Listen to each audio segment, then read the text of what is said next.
Hi everyone. So here is your formative for the weekend of March. I think it's 4th, 13th, 14th, 15th, and right due on Monday the 16th at 8. And here we go. So as you know, we have Claire presented on Thursday.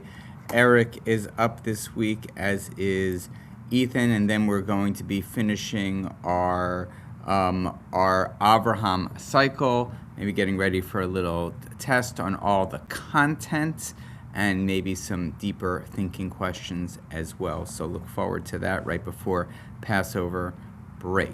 So here we go, everyone. We're going to be going over the birth of Isaac and Ishmael's expulsion. So first, of course, we've been talking about the wife as sister take two, and just some things I want you to keep in mind when looking at these two stories. We had the idea of type scene, and I asked this question before, and some of you gave some very thoughtful answers, but I wonder now, after we've reviewed now the two stories, Genesis 12 and Genesis 20, which one you would call is one of these the type scene and one of them the wrinkle, or are they both wrinkles from some kind of outside source? And if it's an outside source, what was the kind of the structure of what would have been the type scene that they're both kind of veering off of? Okay, that's question number one. Next, if we look at what happens before each of these stories and after each of these stories, they will in some way help us understand a little bit what these stories are about. So question number one, what happens right before this first story, the famine in the land? And feel free to stop the video and go look in Sefaria to see actually what happens, right? You can go onto Sefaria, go into Tanakh, go under Bereshit, go to chapter 12, which is the famine in the land, and look at what happens right before that. Then, of course, question number two is what happens right after that story. And then 8 chapters later, what happens in Genesis 20, right before this story, and what happens right afterwards. And does that kind of, the before and afters in some way kind of shape maybe why these two stories are where they are? And then, so here is what happens, right? The pre-story here is God promises to biologically found a great nation through Abraham. Then we have this story. Post-story is both Lot and Abraham have too much wealth, and they kind of split off. Pre-story here is Sodom and Gomorrah. Lot's two daughters think their dad is the last person alive. They have a baby with them. Lot is in some way no longer part of the story as a potential heir, as a potential next generation of Abraham. Post-story is Sarah finally gives birth to Yitzkhak. So I guess the question here is, I know I asked it, but I think looking at what the answers are, do the surrounding stories of Genesis 12 kind of help us understand why that story is there? And what do the surrounding stories of chapter 20, how did that help us understand why chapter 20 is there? Right, okay. And then the last thing we can also think about is what happens in the middle of each of these stories, and what might that tell us actually in the 8-chapter jump between one story and another. We see the same story kind of coming up, almost like a spiral, right? So a spiral up, but hitting the same part of the spiral again. So here are the things that happen. The names has changed. Avram has become Abraham, Sarai, circumcision. 3 angels come and announce that Sarah will have a baby. Abraham argues with God about the fate of the city of Sodom and Gomorrah destroyed. Lot has 2 children. Does any of that stuff in between in some way tell us why we need this story again, this wife as or what might it be there to kind of give us this? Why might we need this story again? What's it trying to teach us? What's it trying to do for us? Okay, good. Next is each of these stories, in a sense, present a development of character that we would not have if only one time it was here. We see that Abraham has become Abraham. How has Abraham's character developed from chapter 12 to chapter 20? How is he different? How is he different? Okay. What about Sarah to Sarai? How is Sarah different from story Genesis 12 to Genesis 20? What about Pharaoh to Avimelech, if they both hold that role of outside, non-Jewish, foreign king? How do they develop, right? From story Genesis 12 to Genesis 20. And what about God's development from one story to the other? And again, for all these questions, you may need to go ahead and look at the stories in their entirety one final time. I'll just actually link you back to the closer reading of the text, which is right here.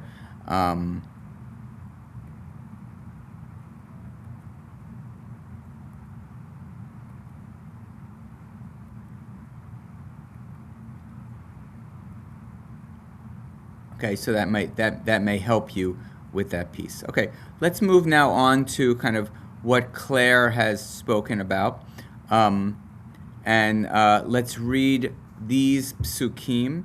And I'd like you to come up with 3 questions you have about these psukim, about Sarah and Abraham giving birth. Do we have the first part of the story? Oh no, not even the first part of the story. Okay. So at least in the beginning of the story, I will tell you, right? Abraham and Sarah give birth. God visits Sarah. Sarah has a baby. The boy grows up. And here we have the moment the boy Yitzkhak grew and was weaned. No more milk from mom. Abraham held a huge banquet on the day he was weaned. He weaned Yitzkhak. Sarah saw the son of Hagar the Egyptian that she had borne for Abraham. Playing, Yitzkhak. Again, Sarah saw the son of Hagar the Egyptian that she had borne for Abraham. Playing, Yitzkhak. Right? She said to Abraham, "Send away this slave woman with her son, for the son of this servant woman will not inherit together with my son, with Yitzchak." The matter seemed wrong in the eyes of Abraham because it concerned his son. God said to Abraham, "Let it not seem wrong in your eyes concerning the boy and your servant woman. Whatever Sarah tells you to do, listen to her, because through Yitzchak will your seed be called. And the son of this servant woman, him too I will make into a nation, for he is your seed." 3 questions. All right, now questions of my own. What did Sarah see that Ishmael was doing that made her say to Abraham, "Get rid of him"? Okay, it says mitzachek. Let's go ahead actually and there's that word mitzachek. And what I'd like you to do is look at, we've got 4 different ideas of what this might mean. Okay, and so to do that, you can go to 1, go to 2, go to 3, go to 4, and 5 I kind of give you right here.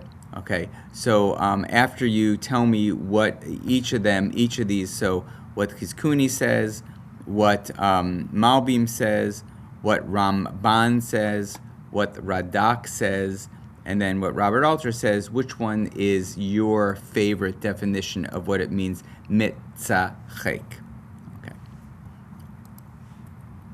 Okay. Second, why is Ishmael's name not mentioned at all? So did you look here and see that Ishmael's name is never mentioned? Look what he's called here. He's called the son of Hagar the Egyptian that she had borne for Abraham. Send away slave woman with her son. The son. Listen to her. The son of this servant woman, him too. Right? Why isn't he named at all here? What's that all about, do you think? Why doesn't Abraham say anything about the wrongness if the Torah explained to the reader that he's upset about this request? We know that Abraham has the courage to talk to God. Why doesn't he speak up about the concern he has to Sarah, right? We've seen actually, what did he say when Sarah was concerned before? He said, "Whatever you want, Sarah, you do it." Once again, but this time he's convinced by God. By the way, why don't we have a festival today when a child is weaned if this is a festival actually in the Torah itself, right? That's interesting. This is a festival in the Torah. How come we don't follow that? Okay, next, give me 3 questions about something interesting that happens here.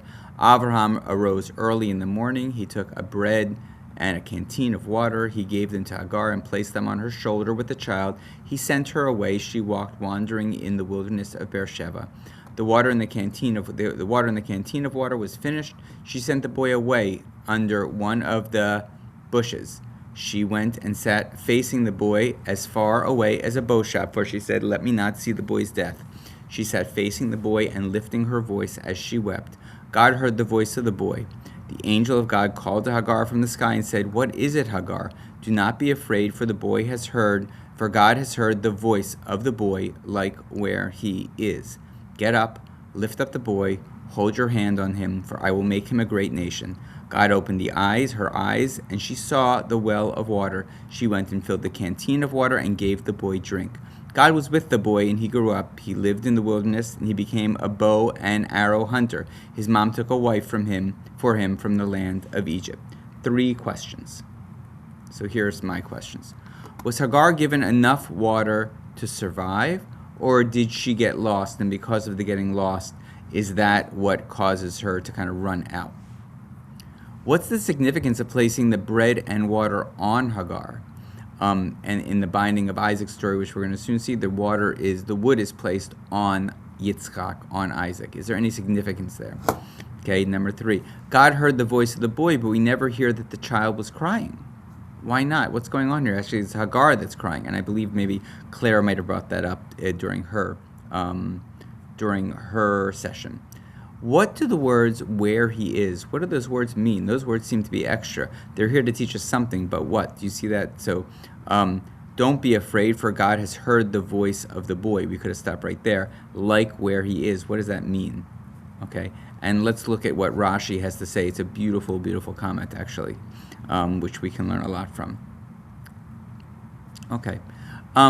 Let's look at this as well. The matter seemed wrong in the eyes of Abraham because it concerned his son. God said to Abraham, let it not seem wrong in your eyes concerning this, whatever Sarah says.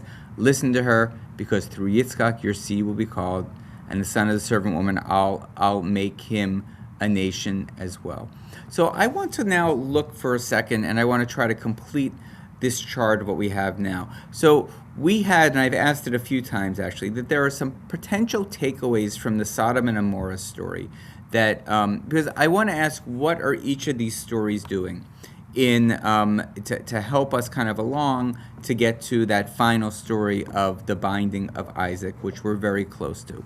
So number 1, if what Abraham learned from the Sodom and Gomorrah story is that God is 100% just God.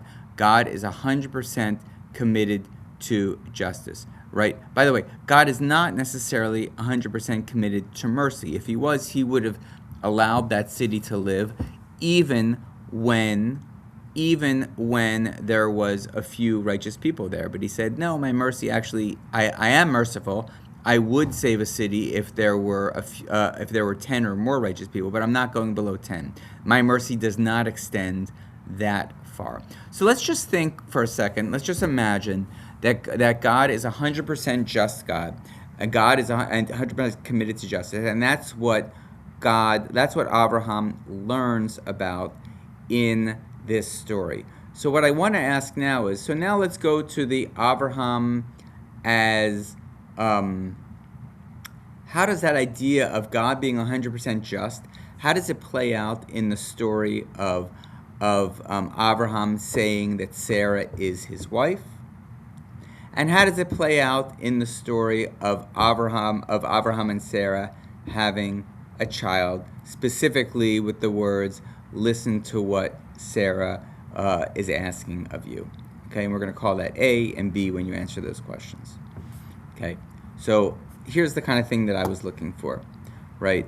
So here, if Abraham learns that God is 100% just and God is 100% committed to justice, what is he learning about justice from this story? What is he learning about justice from this story? So from this story, from the Sarah as his sister, take 2, he's learning God's commitment to justice extends to the city of Gerar. Even though I have not done something that is kind and just, God does not allow an innocent city or an innocent king to suffer. So this is Abraham talking. Wow, Abraham's learning, hey, God's commitment to justice actually extends to a city that is not Jewish. And even though Abraham, have done something that is not good, still God doesn't hurt that city because God is in some way just. And then this story right here, even when I think God is not being just, it is only because I don't see the full picture of what God is doing. When I think God is not being just, I'm looking at life in the short term. God sees the long term. Okay, so just because this is a little bit hard, I'm not going to count that as a question. But let's try for the other one. Now that you get the idea what I'm looking for, let's try with this one. So suppose that the big takeaway from Sodom and Gomorrah is the following. God lets people challenge him and is even willing to adjust what God thinks based upon this challenge. So let's imagine this is the big takeaway. So now I want to say, how is that takeaway extended or minimized or changed or magnified by the story of the Abraham sending off his wife as his sister, right? What of that story do we see talking about challenge and God's willingness to adjust? And then what about this? God challenging and willing to adjust. What is this story teaching us? Okay, so here we go.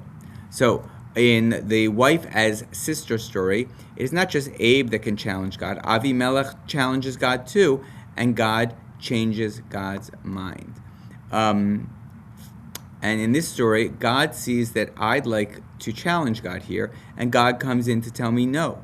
Do not challenge me here. Sarah is right and you are wrong. As long as God tells me not to challenge, I won't. But when God says no, then that means go ahead. And when God doesn't say no, that means then that should mean go ahead and challenge me. Meaning, in this story, God sees that Abraham is upset, and this could be an opening for God to challenge. But God specifically says, Abraham, don't challenge me here.